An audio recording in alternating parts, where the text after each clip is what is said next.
Hello and welcome to Awaz the Voice. I'm Nazir Ganai. Today, a very special and unique art exhibition was held in Arts Emporium in Srinagar with panelists highlighting the importance of epigraphy. Kashmir region has a history of its cultural legacy, and the panelists highlighted how it is important to restore this cultural legacy. This staging of inscriptions on the buildings like khanqahs, mosques, shrines, mausolea, temples, gardens, and similar public spaces may be understood as a well thought and strategic introduction and circulation of a linguistic script, style, and content that gradually contributed to the creation of a unique, passionate, habituous, and cultural landscape in the Valley of Kashmir. In case of major Sufi khanqahs in the region, the panelists said that they find the calligraphy was employed extensively in a complex program of textual ornamentation, drawing from Quranic verses, prophetic sayings, as well as devotional poetry, establishing the spiritual status of various Sufi orders. Many of these specimens of public text from Shahmiri, Mughal, Afghan rule, Kashmir have been lost to the vicissitudes of time. Reuse of buildings, material, destruction in the fire-related disasters, or simply by force of weathering. This exhibition highlights some of the sites covered under the project, including documentations, translation, photographs related to the drawings. So basically, there is this verse of Iqbal, if I remember it correctly, it's in Persian, which says, "Hifz kun tarikh ra payinda," which is roughly, you could translate that, document your past if you want to live forever. And that is what our understanding and our work in Kashmir has been, that people should become aware of the past, they should understand their past to understand who they are. So basically, the event is about historical texts that you find in buildings, any building. It can be a religious building like a khanqah, mosque, a temple, a gurdwara.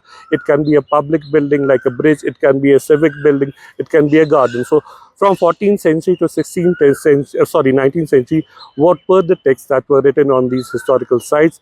What do they speak about the period, and how do they make us understand the socio-cultural significance of those periods?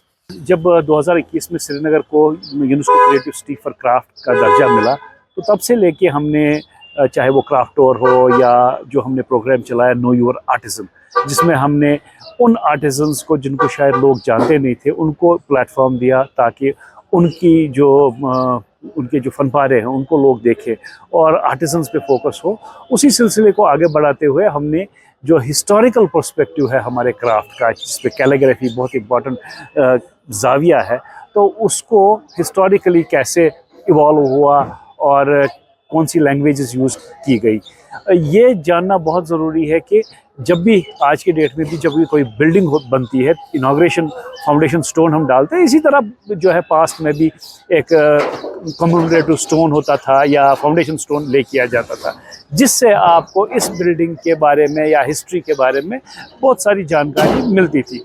अब ये जो है समीर और उसकी team ने जगह जगह जाके इन स्टोन्स को जो है पहले डॉक्यूमेंट किया, फोटोग्राफ किया, फिर इनका ट्रांसलेशन किया और एक जगह प्रेजेंट किया।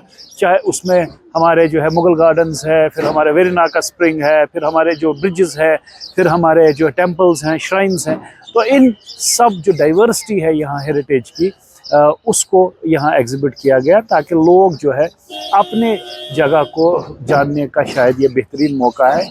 एक हिस्टोरिकल पर्सपेक्टिव आपको मिलता है और आने वाले दिनों में ये जो है हेरिटेज या क्राफ्ट को प्रमोट करना बहुत ज़रूरी है, क्योंकि यूजुअली हमने कश्मीर को एक फ़िज़िकल डेस्टिनेशन के तौर पे प्रमोट किया है, लेकिन क्राफ्ट को हमने जो है प्रमोट नहीं किया है। और क्राफ्ट की वसातत से, हेरिटेज की वसातत से और टूरिज़म की वसातत से लोग यहाँ आएंगे और उनका जो है एवरेज स्टे बढ़ेगा, क्योंकि यहाँ बहुत कुछ है देखने के लिए।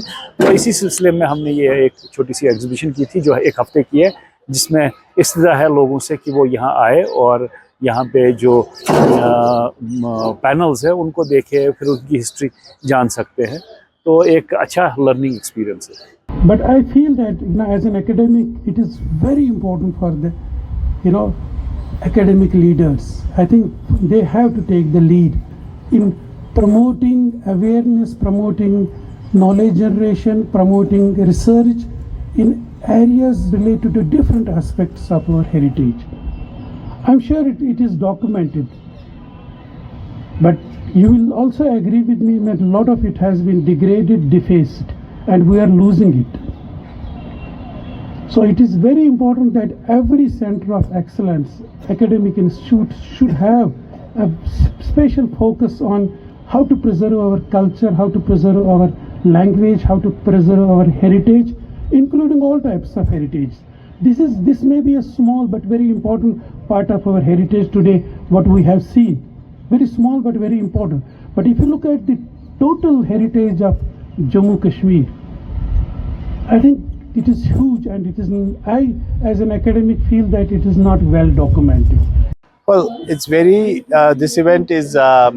It talks about epigraphy of mostly, which is on the shrines of Srinagar mostly.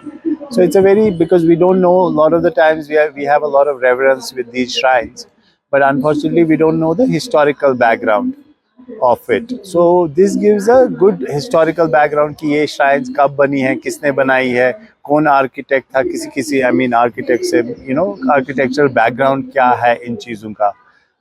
So ये इस चीज़ से ये हमारे जो मेरे जैसे लोग हैं जिनको बहुत reverence है इन shrines के साथ, ये बहुत important aspect बन जाता है. If we find something more, I mean something along the lines which basically helps me in sort of promoting the craft of Kashmir, yes, absolutely, we would go ahead and do more such events.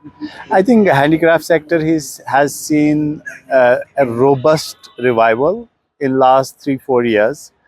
Mainly because A, there's a lot of tourism. B, also handicraft department itself has been working very hard on getting the GI marks and on pashmina shawls, carpets, paper mache, so that people can buy genuine handcrafted products as opposed to fakes and things that may not be so genuine and they're not made by hand.